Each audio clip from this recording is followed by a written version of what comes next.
大人，小的有法子按期完工，只求一顿饱饭。骗子，敢在老子跟前讨饭！不长眼的东西！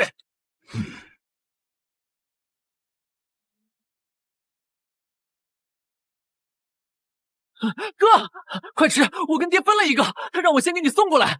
哥，你今儿个好像不一样了。皇帝南巡的船队20日后就到，他们这是要把我们这些药医全逼死在这河滩上，不然还能咋样？前天就有药医累倒在河里，连尸身都没捞上来。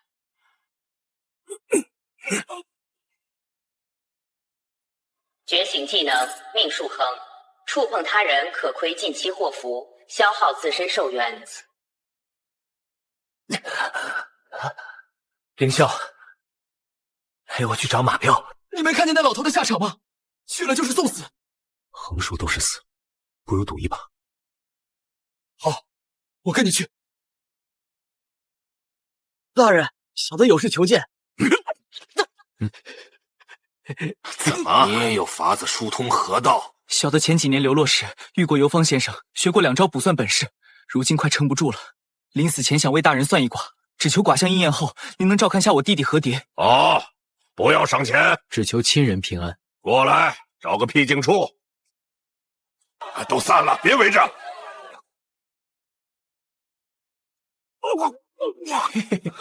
你的家底我替你照顾。算出什么了？大人，近日切记勿吃家中食物。你耍老子！我半个月没回家了。哥，你跟他说了什么？他没为难你吧？没事，先回窝棚找爹。彪哥，县令大人体恤，咱们崔公辛苦，给每人轮休1天，第一个就轮你。真轮我？可不是嘛，明儿就能回去抱你那美娇娘了，哥几个都羡慕呢。夫君回来了，快坐，特意给你做了爱吃的鱼。搞定了。狗男女，敢害老子！全准了，竟然一字不差。要不是他提前示警，老子今天连怎么死的都不知道。住手！先生，您没事吧？先生，快跟我去棚里歇息，我让人备了饭菜。先生真是神算。先生，昨日卦象奇准，您再替我算算往后运势，能不能升迁？大人近日无虞，只是莫要贪杯，泄露天机必遭反噬。我已窥见疏通河道的法子，若大人带我见管事献方，功劳有你的引荐之力。好，我带您去见孙管事。爹凌霄，你们先吃，我去就回。哥，我跟你一起。马彪说你有疏通河道的法子，正是，小的有疏水冲沙法，可保10日通河。方法若成，自有重赏；若是失败，你俩都得死。我替先生担保。疏水冲沙法，收窄河道，提高流速，水力冲沙，不出10日必通。你们先回去，明日动工，我会派人盯着。若真能通河，必有重赏。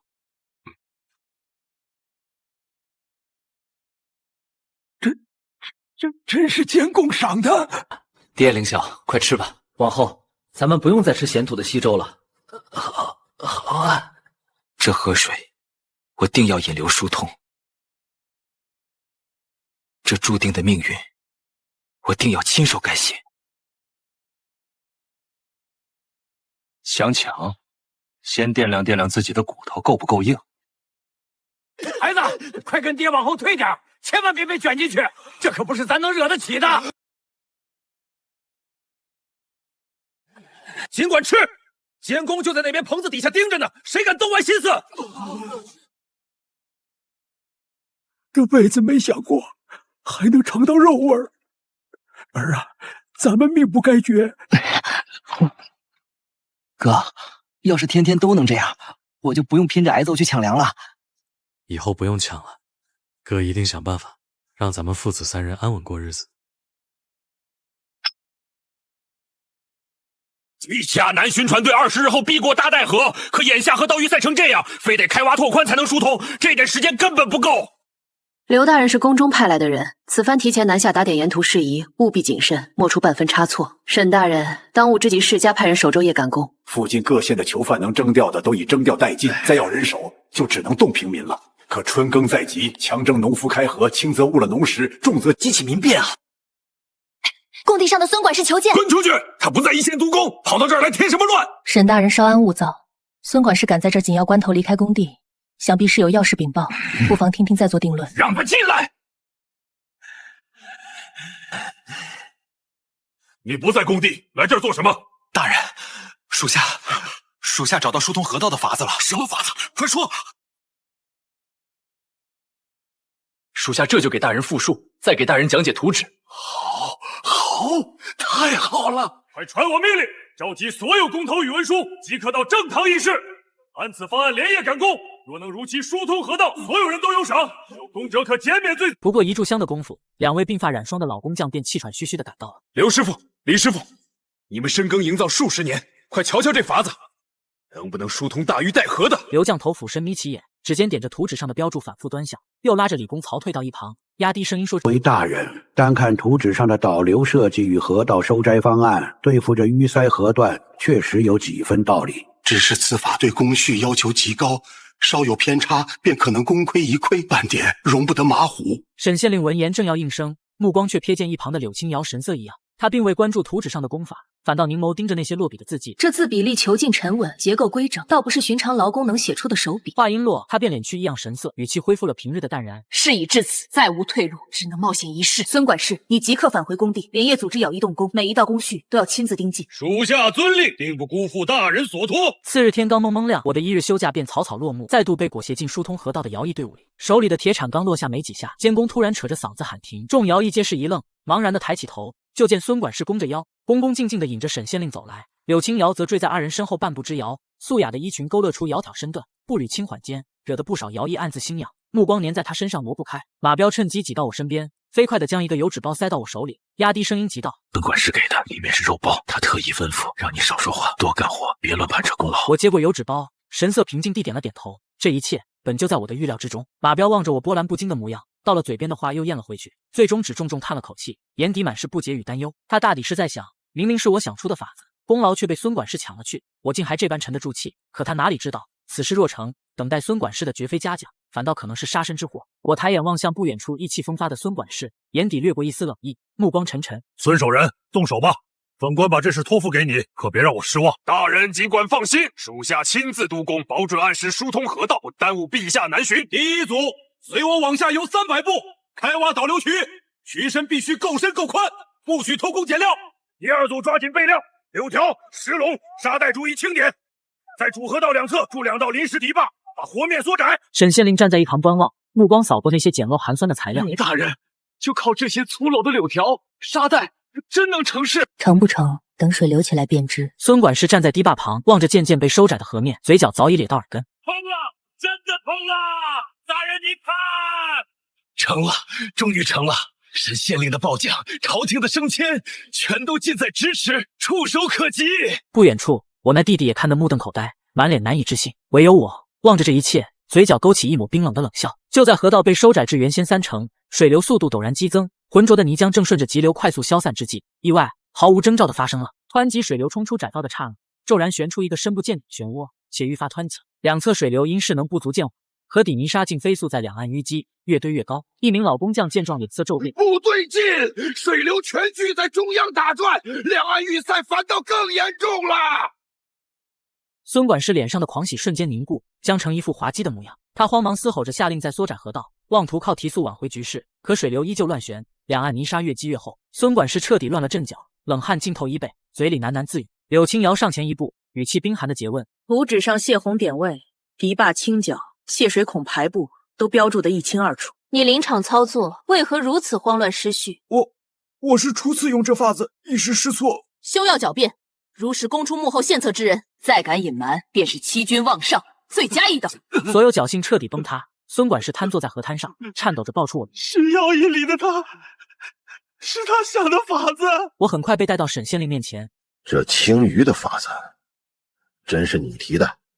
回大人，正是草民。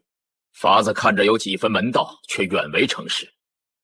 本官倒要问问，你真有本事收拾这烂摊子？草民敢以性命担保，此法必定可行。若草民能成功疏通河道，恳请大人免去我家3人的徭役。你敢要挟本官？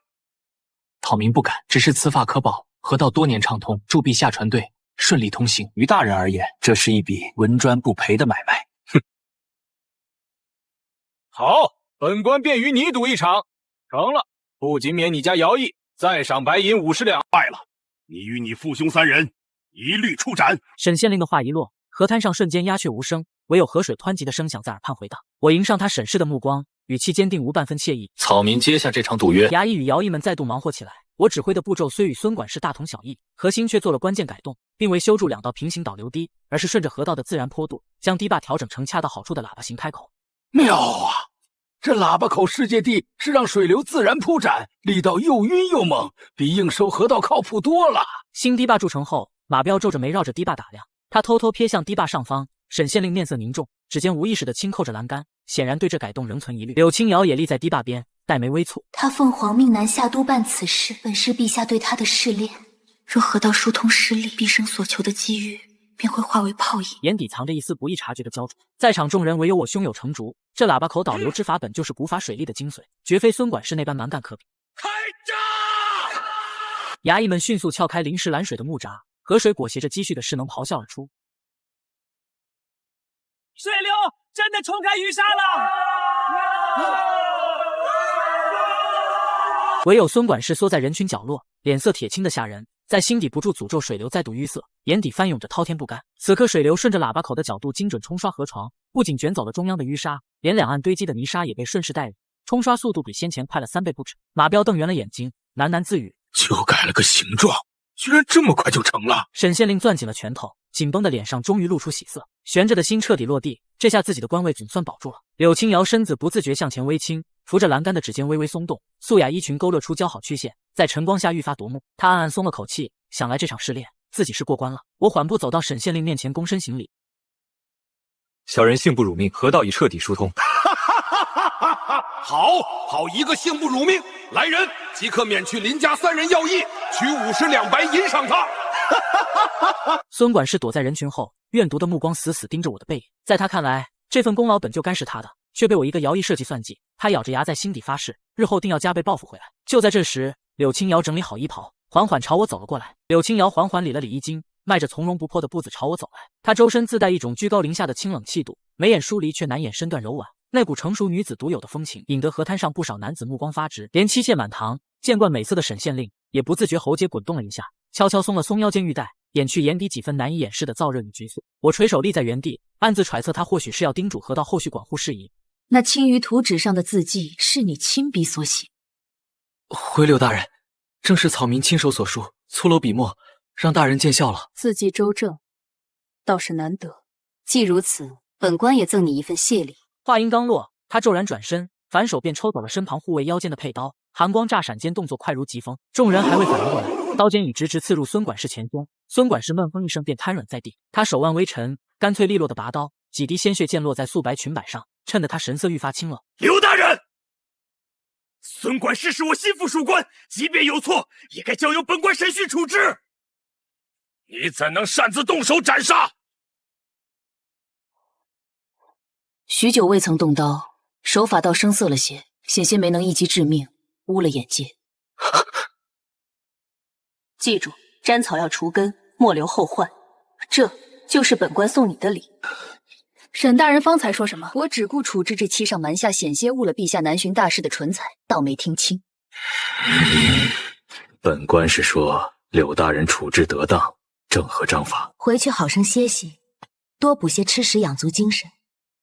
过几日，本官会亲自找你取一样东西。言毕，他便头也不回的径直离去，只留我立在原地，望着他的背影，满心疑惑，反复揣测着他究竟要取何物。到底是什么事？非得等身子养好了才说，这般吞吞吐吐，反倒让人不安。哥，我们真要住这儿吗？先凑合这几日，方才跟你们说的漱水冲沙法都记牢了，遇上紧急情况自保为先。多亏了你，我们父子仨才能脱身。这赏银虽不多，租下这小院也够安顿些时日了。随后便搀扶着父亲，领着弟弟返回了事发的河滩附近，用领到的赏银租下一间简陋小院，暂且将一家人安顿下来。一番饱餐与酣然安睡，彻底消解了连日来奔波劳碌的疲惫，紧绷的身心终于得以舒展。直到这时，我才总算有了闲情静思，认真谋划起一家人往后的前路。这乱世王朝，来到这里时，本只想凭着以前的见识赚点钱，守着家人安稳度日。可那一幕怎么也忘不掉。恶霸对管事点头哈腰，管事对县官唯命是从，一层压一层，百姓连喘气都得看脸色。没权没势，再多银子也只是归根，保不住自己，更护不住家人。在想什么心事？爹，我想参加科举，走仕途，握实权，这样才能真正护住咱们家。妮儿，爹知道你有本事，可咱们是戴罪之身呐。当年得罪了那方恶霸，他反手就诬告咱们勾结贼人，这案子早就定了性。大前律法写得明明白白，罪臣之家3代以内不得参与科举，这路走不通。浓烈的失望与无力感瞬间席卷了我。难道我就要这般困在底层，做个任人随意拿捏、生死不由己的平民？戴罪之身又如何？我能带着你们躲过徭役，就一定能洗刷这冤屈。爹，我不是一时冲动，我有把握。罢了，你想试试就试试，只是这是道险恶，你可得万事小心。就在我潜心思索翻案之法时，院门被人叩响。登门的是柳青瑶，她身旁跟着一名侍女，双手捧着一个精致的紫檀木盒。我连忙上前躬身行礼，恭敬问候。可柳青瑶在看清她模样的瞬间，却微微一怔。一番梳洗打理后，我褪去了往日的风尘与狼狈，眉目清朗。林公子不必多礼，深夜叨扰，还望海涵，可否进屋一叙？大人请。随后，柳青瑶带着侍女走进屋内，没有半分客套迂回，径直开门见山。今日登门是想向林公子求一幅字。话音刚落，侍女便上前打开紫檀木盒，里面铺着锦缎，整齐摆放着一套质地精良的上等文房四宝，足见诚意。原来如此，能为大人题字是晚辈的荣幸，不知大人想写些什么内容，晚辈好斟酌笔意。可柳青瑶闻言却面露迟疑，只淡淡表示：公子只需落笔，写得好看便好。我心头一动，瞬间领会了他话中更深层的用意。这哪里是单纯求字，分明是想借着写字试探他的学识功底与心性气度。他本就对书法一窍不通，更无半点喜好。柳青瑶这般郑重，定然是要赠给旁人。能让他亲自登门求字，想必是未隐于俗世、德高望重的大人物。敢问柳大人，这幅字可是要赠与他人？不知对方可有偏好？我也好按序落笔，不辱使命。哼，不过是个罪臣之子，想借着柳大人盘附出身罢了。大人肯让他写字已是天大的抬举，他倒敢挑3件4问东问西，真是不知好歹。倒是个细心人，却是赠与一位长者，他得高望重，一生痴迷书法，平日里也以教书育人为业。柳青瑶或许只看重字迹是否周正美观，却不知书法的真谛在于书意合一，字与文须相得益彰，方能尽显风骨。原来是在装模作样，故意拖延抬高身价，真是令人不齿。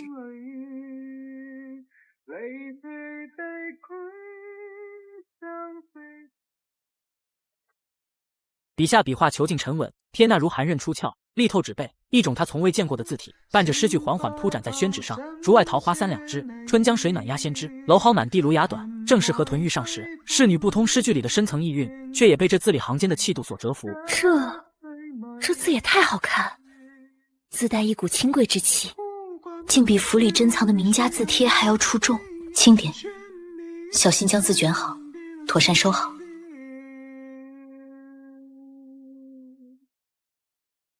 多谢阿颜公子思字，这幅字甚合我意。这套笔墨便赠与公子，聊表谢意，还望公子收下。大人客气了，能为大人效劳，是晚辈的荣幸。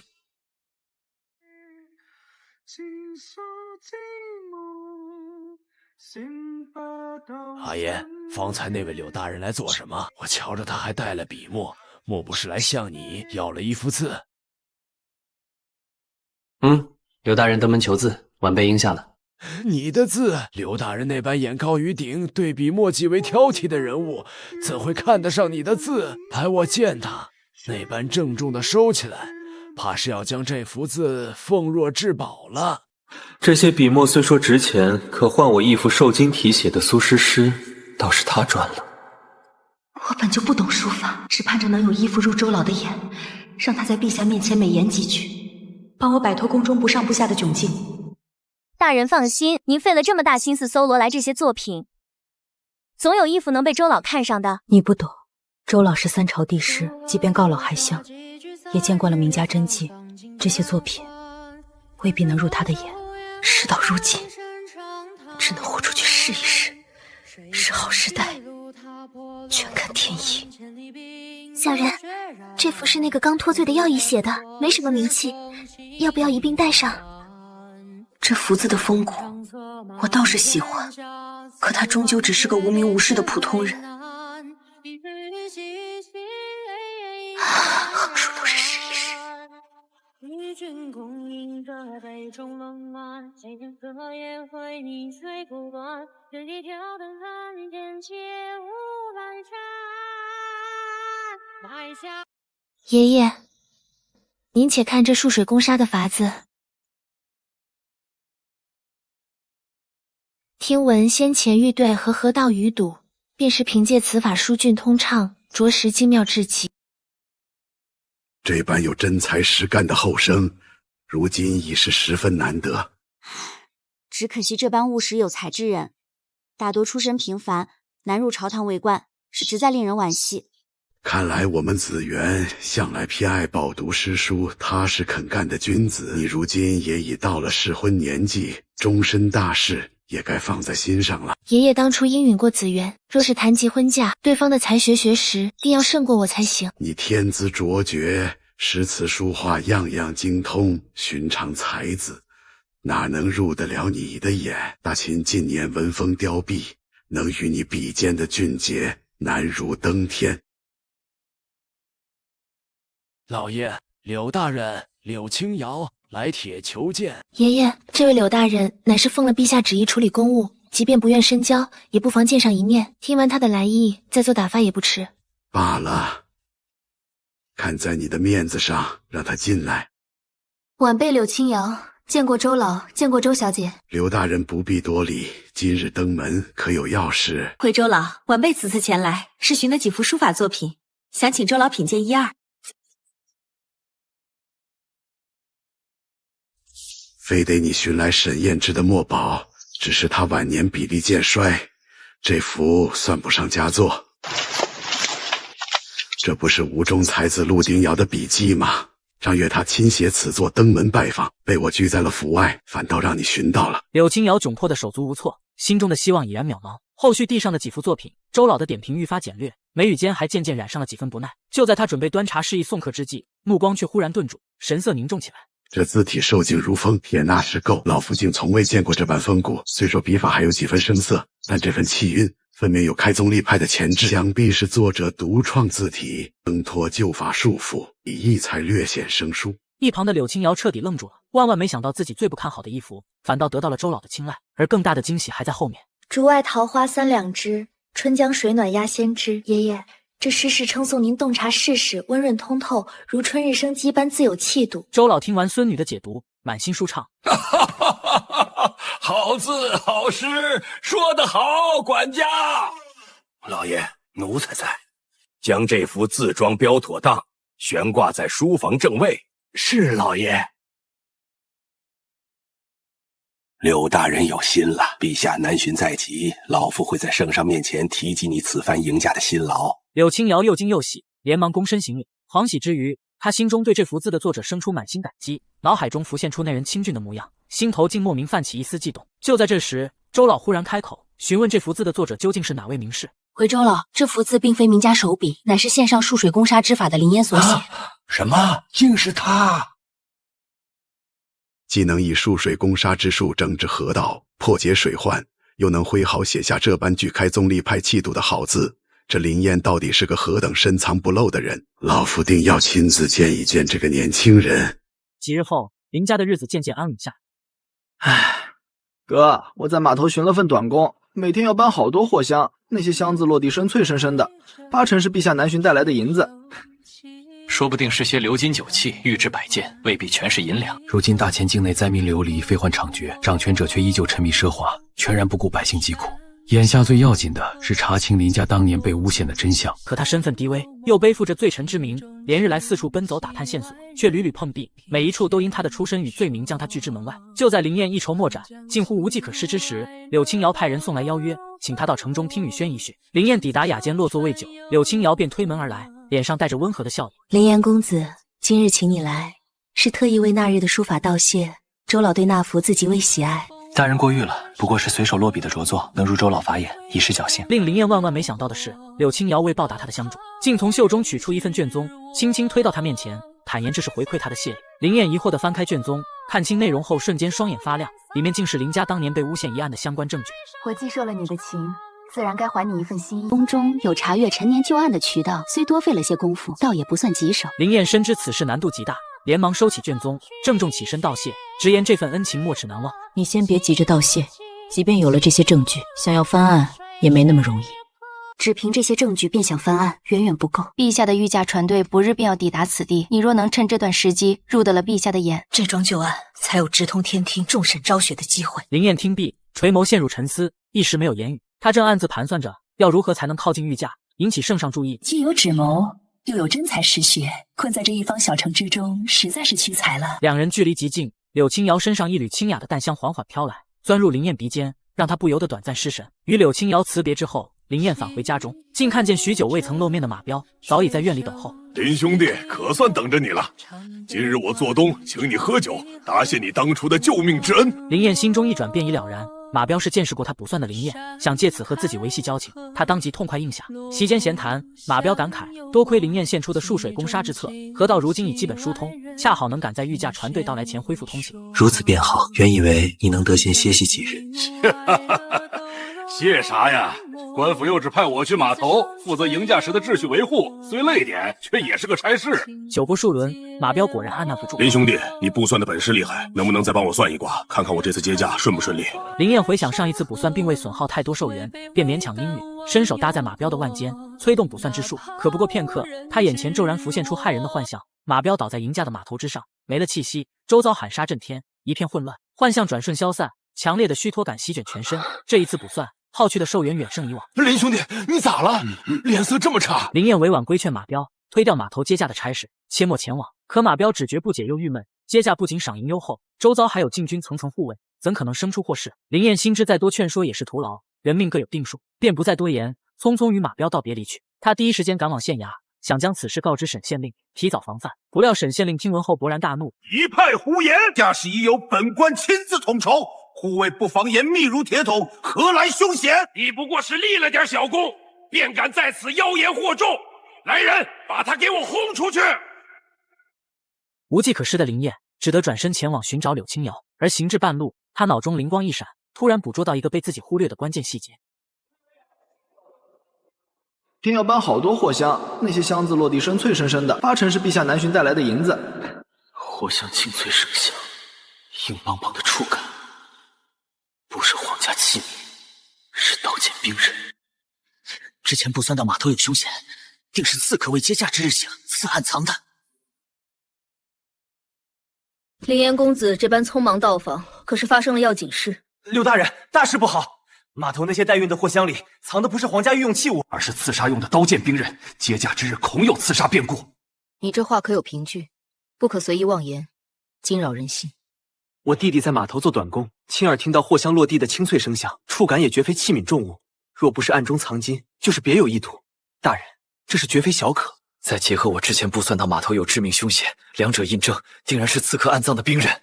侍女，大人，奴婢在，即刻传令，让府中所有精锐护卫集结，乔装成平民、祸夫分散在城西各处，若有异常，立刻回报。是，奴婢这就去办。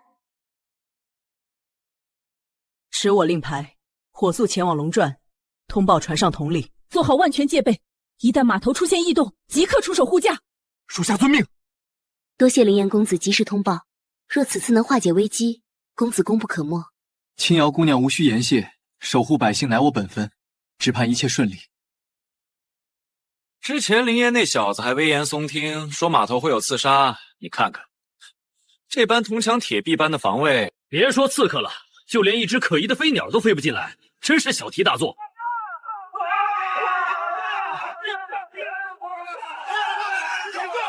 撕开防线，属下不必慌乱，守住本座。这真的出事了！副驾，这就是你口中铜墙铁壁的防卫？陛下息怒，臣也是被那次客蒙蔽。若不是柳大人提前部署防范，朕今日恐怕就要命丧于此。陛下饶命，臣该死。臣不该忽视林彦公子的警告，不该掉以轻心，求陛下给臣一次改过自新的机会。压下去，交由最高法司严加审讯。刘大人，此次救驾有功，重重有赏。这并非臣一人之功，多亏林彦公子提前察觉异常，及时通报。林彦，朕听闻你既精通水利之术，又与码头护驾有功。陛下谬赞，护驾乃是臣民本分，水利之术不过是臣平日钻研所得，不敢妄称有功。陛下，臣今日另有一事恳请圣恩，这是林家蒙冤多年的全部佐证，恳请陛下明察，为臣的家族洗刷不白之冤。即刻立案，彻查林家旧案，务必查明真相，严惩元凶，不得徇私枉法，拖延推诿。臣遵旨，定当尽心核查，早日呈上实情。林公子既有务实干事的才干，有通文墨，有学识，难得兼具才德。老朽愿收你为关门弟子，不知公子意下如何？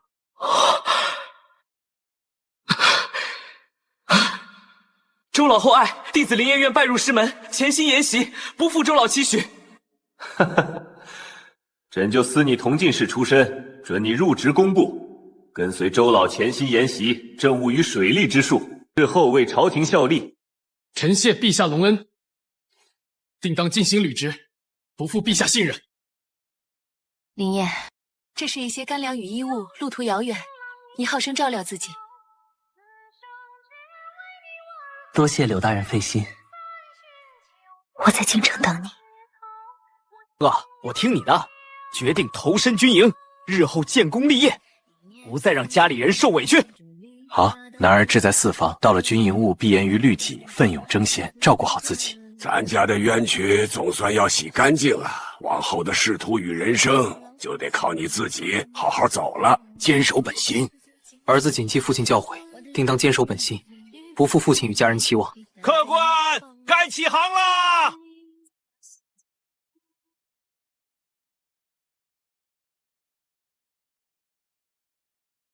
今日早朝要奏报的文书我已看过，有3件事你需格外留心。